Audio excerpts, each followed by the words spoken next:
नमस्ते आप सभी को। राधे राधे, कृष्णा कृष्णा। अब हम आगे पढ़ने जा रहे हैं लाल पान की बेगम। तो यह कहानी है और इस कहानी के लेखक हैं फणीश्वर नाथ रेणु। लाल पान की बेगम जो है वह 1957 में इसका प्रकाशन हुआ और भावात्मक एवं काव्यात्मक शैली में, भाव के रूप में और एक तरह से कहीं कहीं पर काव्य के रूप में इसकी शैली इसमें कहानी में दी हुई है। और इसमें यही कहा गया है कि जो आंचलिक कहानी है, यह लाल पान की बेगम आंचलिक कहानी है। इसमें बिरजू की माँ की मेला में नाच देखने की इच्छा एवं ग्रामीण अंचल के दाम्पत्य जीवन का यथार्थ स्थानीय रंगत के साथ यह मुखरित हुआ है। मतलब लाल पान की बेगम। अब कहानी शुरुआत करते हैं। लाल पान की बेगम। क्यों बिरजू की माँ नाच देखने नहीं जाएगी क्या? बिरजू की माँ शकरकंद उबाल कर बैठी मन ही मन कूढ़ रही थी अपने आंगन में। 7 साल का लड़का बिरजू शकरकंद के बदले तमाचे खाकर आंगन में लोट पोट कर सारी देह में मिट्टी मल रहा था। चंपिया के सिर भी चुड़ैल मंडरा रही है। आधे आंगन धूप रहते जो गई है सहुआन की दुकान खोआ या छोआ गुड़ लाने, सो अभी तक नहीं लौटी। दिया बाती की बेला हो गई। आए आज लौट के जरा। बागड़ बकरे की देह में कुकुर माछी लगी थी, इसलिए बेचारा बागड़ रह रह कर कूद फांद कर रहा था।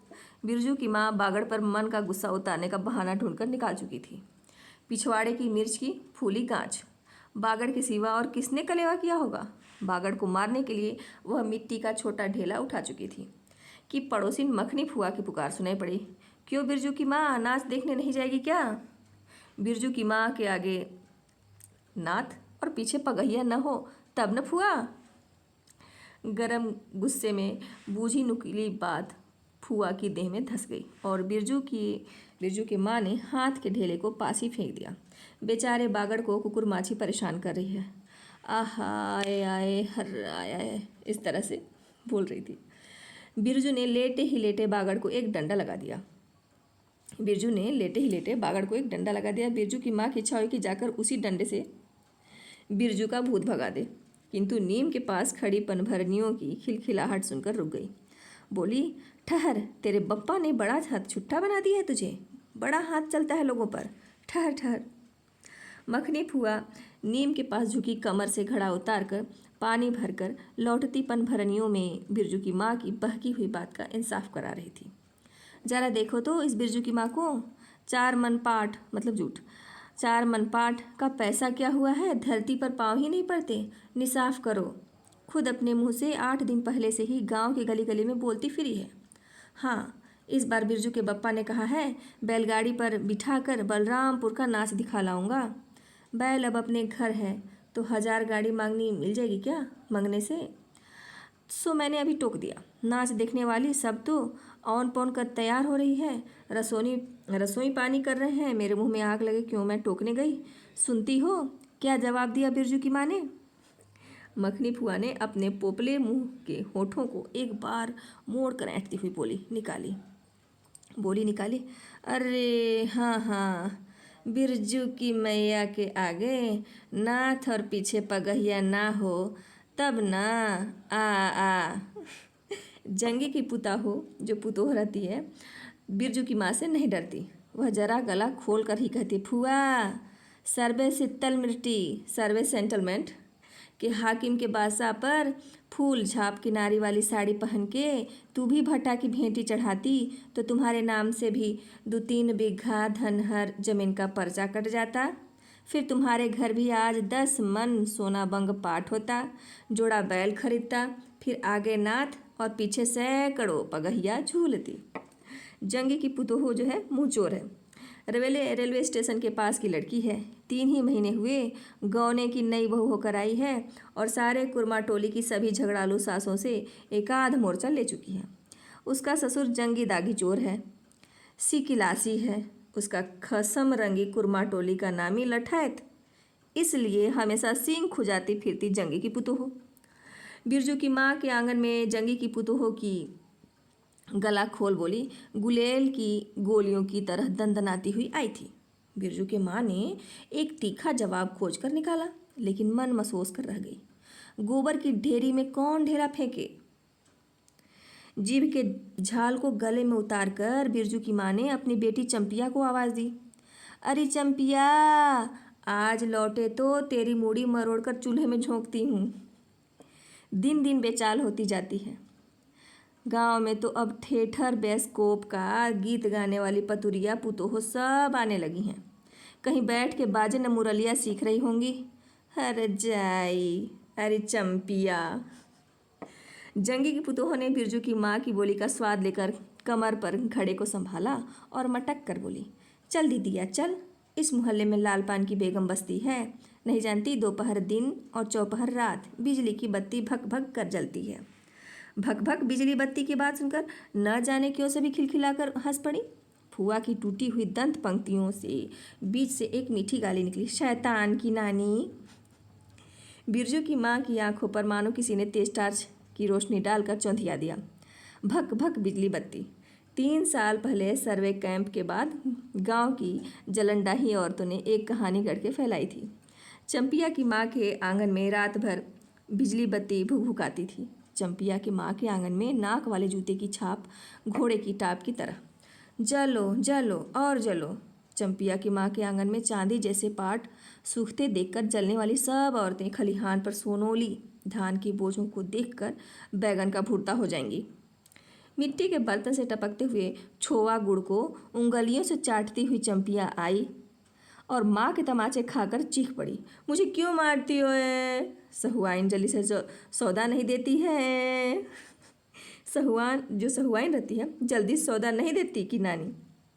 एक सहुआइन की दुकान पर मोती झरते हैं जो जड़ गाड़ कर बैठी हुई थी।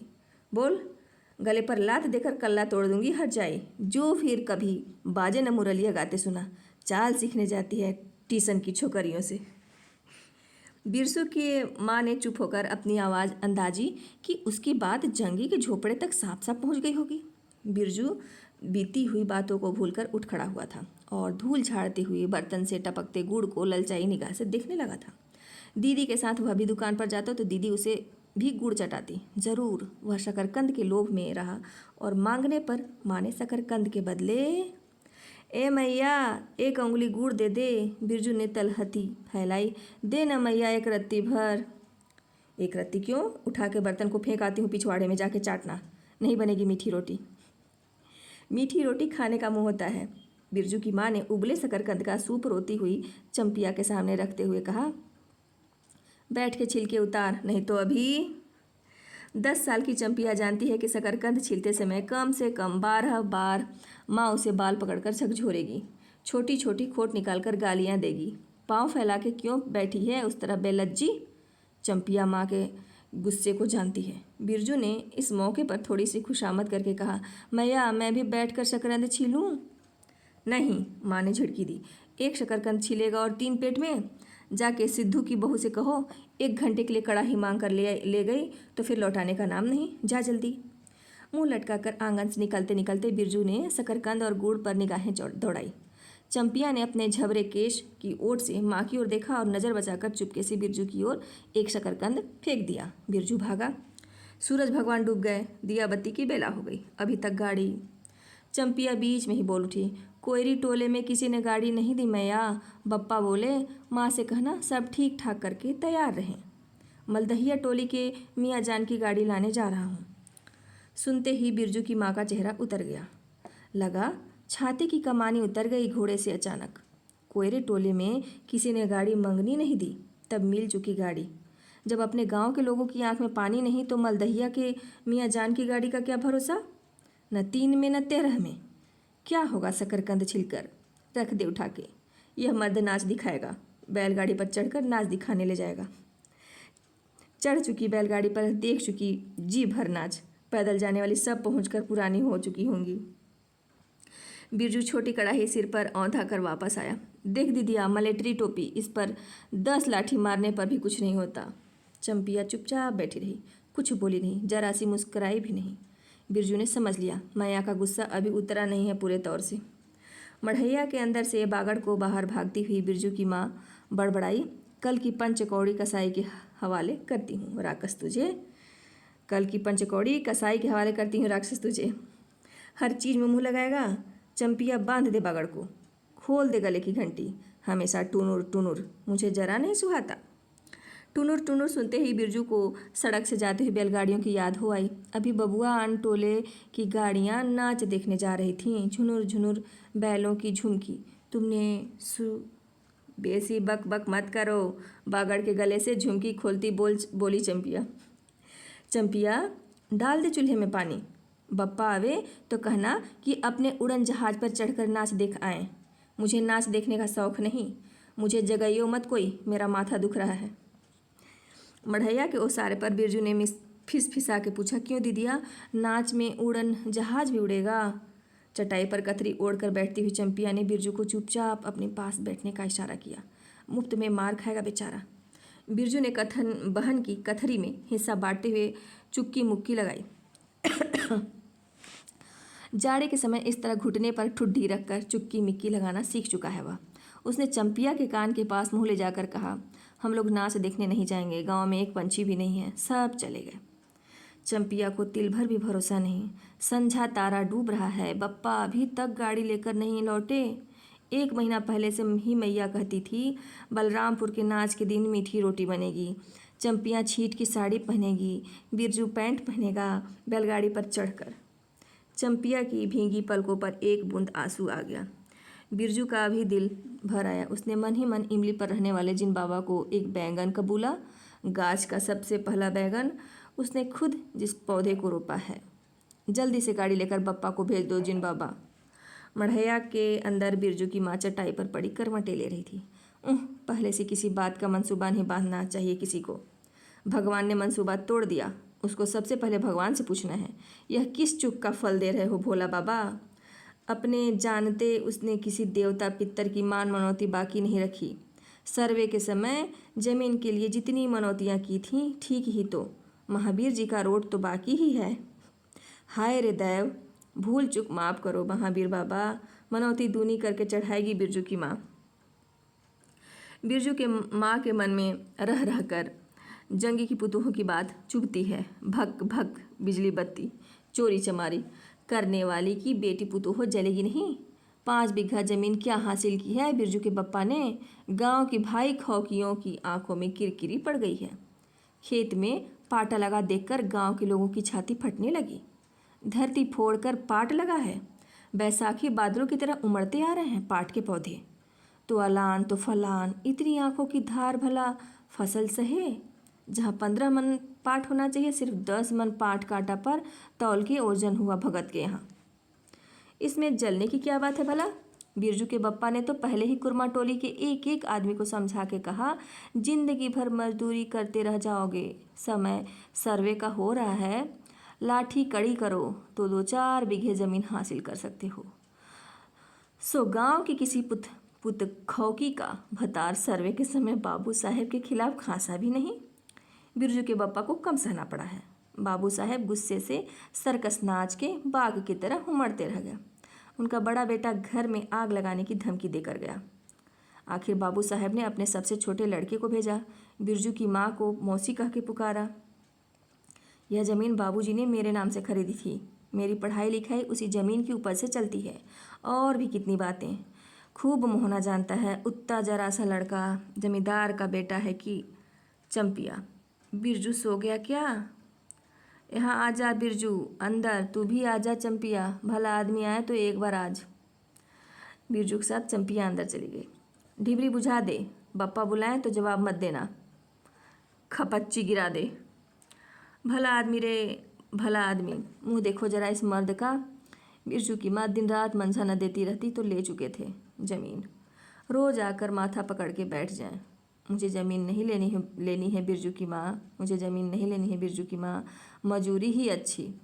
जवाब देती थी बिरजू की माँ खूब सोच समझ के। छोड़ दो, जब तुम्हारा कलेजा ही स्थिर नहीं होता है तो क्या होगा? जब तुम्हारा कलेजा ही स्थिर नहीं होता है तो क्या होगा? जोरू ज़मीन जोर के, नहीं तो किसी और के। बिरजू के बाप पर बहुत तेज़ी से गुस्सा चढ़ता ही जाता है। बिरजू की माँ का भाग ही खराब है जो ऐसा गोबर गणेश घर वाला उसे मिला। कौन सा शौक मौज दिया है उसके मर्द ने। कोल्हू के बैल की तरह खटकर सारी उम्र काट दी इसके यहाँ। कभी एक पैसे की जलेबी भी ला कर दी है उसने, उसके खसम ने? पाट का दाम भगत के यहाँ से बाहर बाहर बैल हट्टा चले गए। बिरजू की माँ को एक बार नमरी लोट देखने की नहीं दिया आँख से। बैल खरीद लाए। उसी दिन गांव में ढिंढोरा पीटने लगे। बिरजू की माँ इस बार बैलगाड़ी पर चढ़कर जाएगी नाच देखने। दूसरे की गाड़ी के भरोसे नाच दिखाएगा। अंत में उसे अपने आप पर क्रोध हो आया। वह खुद भी कुछ कम नहीं। उसकी जीभ में आग लगे। बैलगाड़ी पर चढ़कर नाच देखने की लालसा किसी कुछ समय में उसके मुंह से निकली थी, भगवान जाने। फिर आज सुबह से दोपहर तक किसी न किसी बहाने उसने 18 बार बैलगाड़ी पर नाच देखने की चर्चा छेड़ी है। लो खूब देखो नाच। कथरी नीचे दुशाले का सपना। कल भोरे पानी भरने के लिए जब जाएगी, पतली जीभ वाली पतुरिया सब हंसती जाएंगी। सभी जलते हैं उससे। हाँ भगवान, दाढ़ी जार भी 2 बच्चों की माँ होकर भी वह जस की तस है। उसका घरवाला उसकी बात में रहता है। वह बालों में गरी का तेल डालती है। उसकी अपनी ज़मीन है किसी के पास 1 घूर ज़मीन भी अपने इस गांव में। जलेंगे नहीं। 3 बीघे में धान लगा हुआ है अगहनी। लोगों की भीख दीठ से बचे तब तो।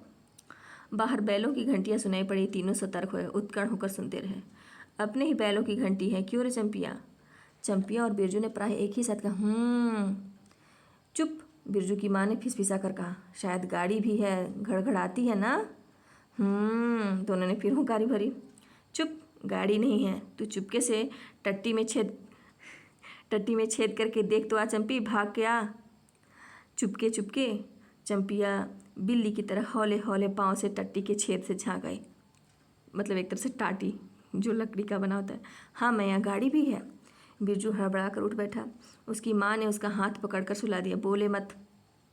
चंपिया भी गुदरी के नीचे सुत गई, मतलब घुस गई। बाहर बैलगाड़ी खोलने की आवाज़ हुई। बिरजू के बाप ने बैलों को जोर से डांटा।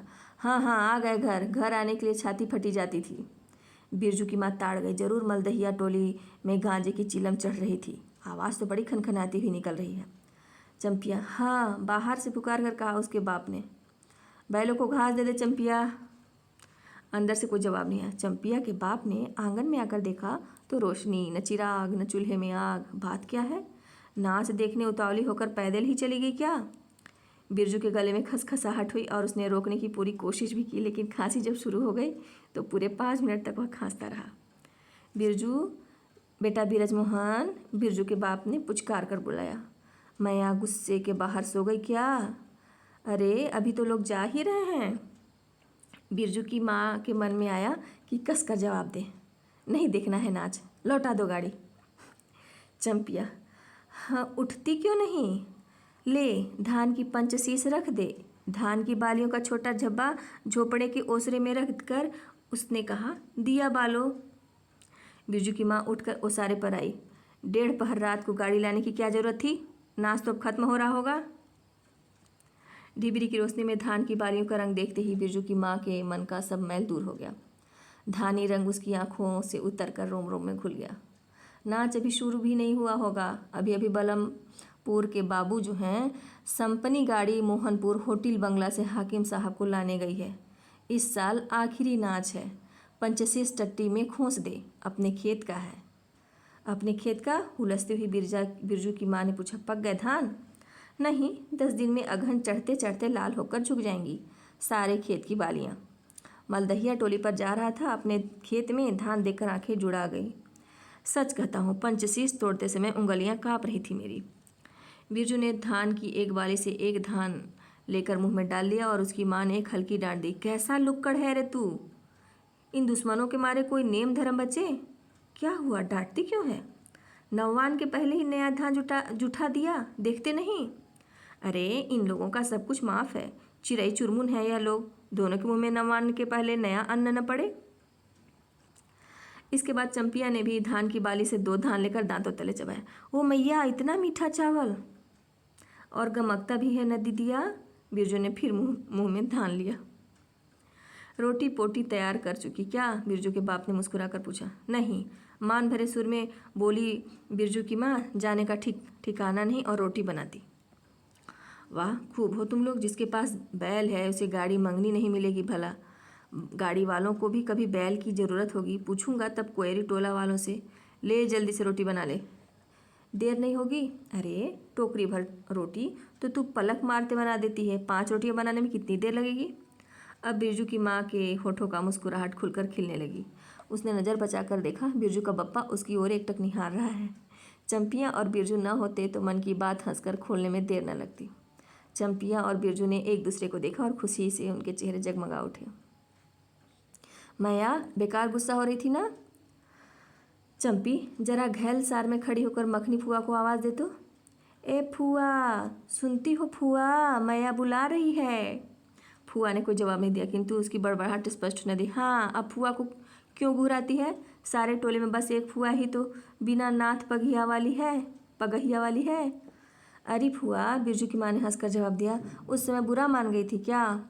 नाथ पगहिया वाले को आकर देखो, दोपहर रात में गाड़ी लेकर आया है। आ जाओ फुआ, मैं मीठी रोटी पकाना नहीं जानती। फुआ कांखती खांसती आई। इसी के घड़ी पहर दिन रहते ही पूछ रही थी, नाच देखने जाएगी क्या? कहती तो मैं पहले से ही अपनी अंगीठी यहाँ सुलगा जाती। बिरजू की माँ ने फुआ को अंगीठी दिखला दी और कहा, घर में अनाज दाना वगैरह तो कुछ है नहीं, एक बागड़ है और कुछ बर्तन बासन, सो रात भर के लिए यहाँ तंबाकू रख जाती हूँ। अपना हुक्का ले आई हो न फुआ? फुआ को तंबाकू मिल जाए तो रात भर क्या 5 रात बैठकर जाग सकती है। फुआ ने अंधेरे में टटोलकर तंबाकू का अंदाज किया। ओहो, हाथ खोलकर तंबाकू रखा है बिरजू की माँ ने, और एक वह है सहुआइन, राम कहो, उस रात को अफीम की गोली की तरह एक मटर भर तंबाकू रख कर चली गई गुलाब बाग मेले और कह गई कि डिब्बी भर तंबाकू है। बिरजू की माँ चूल्हा सुलगाने लगी। चंपिया ने शकरकंद को मसलकर गोले बनाए और बिरजू सिर पर कड़ाही औंधा कर अपने बाप को दिखलाने लगा। मलेटरी टोपी, इस पर 10 लाठी मारने पर भी कुछ नहीं होगा। सभी ठठाकर हंस पड़े। बिरजू की माँ हंस कर बोली, ताखे पर 3 मार मोटे शकरकंद दे दे बिरजू को चंपिया, बेचारा शाम से ही। बेचारा मत खो मैया, खूब सचारा है। अब चंपिया चहकने लगी। तुम क्या जानो कथरी के नीचे मुंह क्यों चला रहा था बाबू साहब का। ही बिरजू के टूटे दूध के दांतों की फाँक से बोली निकली, ब्लैक मार्टिन में 5 शकरकंद खा लिया, हा हा हा। सभी फिर ठठाकर हंस पड़े। बिरजू की माँ ने फुआ का मन रखने के लिए पूछा, एक कनवा गुड़ है, आधा दूँ फुआ? फुआ ने गदगद होकर कहा, अरे शकरकंद तो खुद मीठा होता है, उतना क्यों डालेगी? जब तक दोनों बैल दाना घास खाकर एक दूसरे की देह को जीभ से चाटें, बिरजू की माँ तैयार हो गई। चंपिया ने छींट की साड़ी पहनी और बिरजू बटन के अभाव में पैंट पर पटसन की डोरी बंधवाने लगा।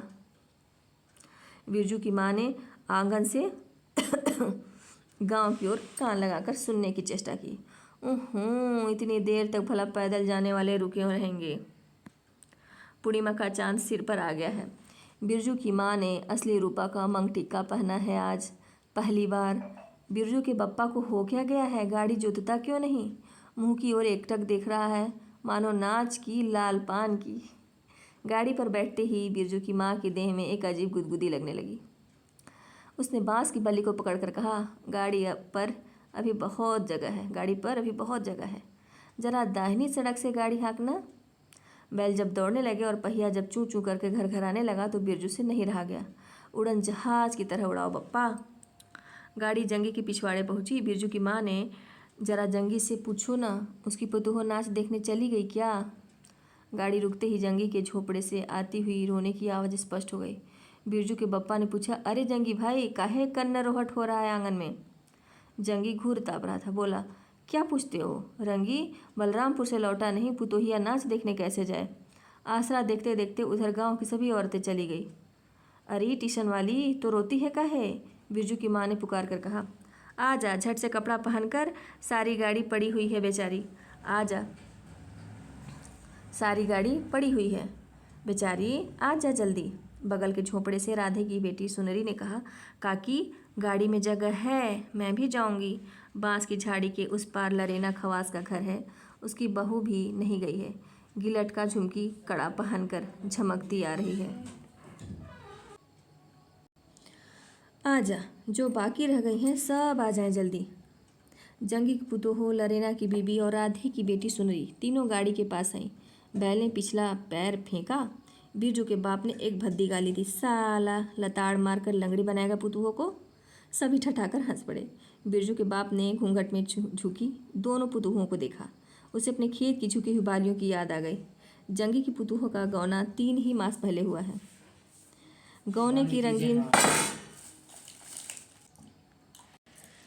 जंगी की पुतुहों का गौना 3 ही मास पहले हुआ है। गौने की रंगीन साड़ी से कड़वे तेल और लठवा सिंदूर की गंध आ रही है। बिरजू की माँ को अपने गौने की याद आई। उसने कपड़े की गठरी से 3 मीठी रोटियां निकाल कर कहा, खा ले एक एक करके, सिमराह के सरकारी कूप में पानी पी लेना। गाड़ी गांव से बाहर होकर धान के खेतों के बगल से जाने लगी। चांदनी है कार्तिक की, खेतों से धान के झरते फूलों की गंध आती है। बांस की झाड़ी में कहीं दुद्धि की लता फूली है। जंगी की पुतुहों से एक बीड़ी सुलगाकर बिरजू की माँ की ओर बढ़ाई। बिरजू की माँ को अचानक याद आई, चंपिया, सुनरी, लरेना की बीबी और जंगी की पुतुहू, ये चारों ही गांव में बैस्कोप का गीत गाना खूब जानती हैं। गाड़ी की लीक धन खेतों के बीच होकर गई। चारों ओर गौने की साड़ी की खसखसाहट जैसी आवाज़ होती है। बिरजू की माँ के माथे मंग टिक्के पर चांदनी छिटकती है। अच्छा, अब एक बैस्कोप का गीत गा लो चंपिया, डरती है काहे? जहाँ भूल जाओगी बगल में मास्टरनी बैठी हैं। दोनों पुतुहुओं ने तो नहीं, किंतु चंपिया और सुनरी ने खखार कर गला साफ किया। बिरजू के बाप ने बैलों को ललकारा, चल भैया और जरा जोर से गा रे चंपिया, नहीं तो मैं बैलों को धीरे धीरे चलने को कहूँगा। जंगी की पुतुहों ने चंपिया के कान के पास घूंघट ले जाकर कुछ कहा और चंपिया ने धीमे से शुरू किया, चंदा की चांदनी। बिरजू को गोद में लेकर बैठी उसकी माँ की इच्छा हुई कि वह भी साथ साथ गीत गाए। बिरजू की माँ ने जंगी की पुतुहों को देखा, धीरे धीरे गुनगुना रही है वह भी। कितनी प्यारी पुतुहो है। गौने की साड़ी से एक खास किस्म की गंध निकलती है। ठीक ही तो कहा है उसने। बिरजू की माँ बेगम है, लाल पान की बेगम। यह तो कोई बुरी बात नहीं। हाँ, वह सचमुच लाल पान की बेगम है। बिरजू की माँ ने अपनी नाक पर दोनों आंखों को केंद्रित करने की चेष्टा करके अपने रूप की झांकी ली। लाला साड़ी की झिलमिल किनारी, मंग टिक्का पर चांद। बिरजू की माँ के मन में अब और कोई लालसा नहीं, उसे नींद आ रही है। कहानी हुई समाप्त। धन्यवाद।